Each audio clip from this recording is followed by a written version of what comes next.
going to use some really awesome wheel cleaner. Buscar en el show más de la descripción del video para todas las herramientas. And we don't know what tires we're going to keep, so we're just going to do this number.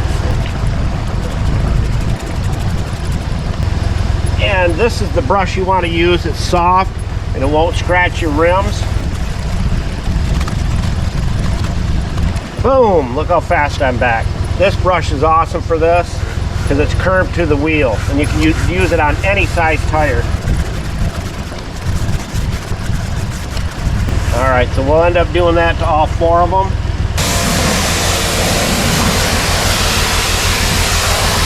Really black.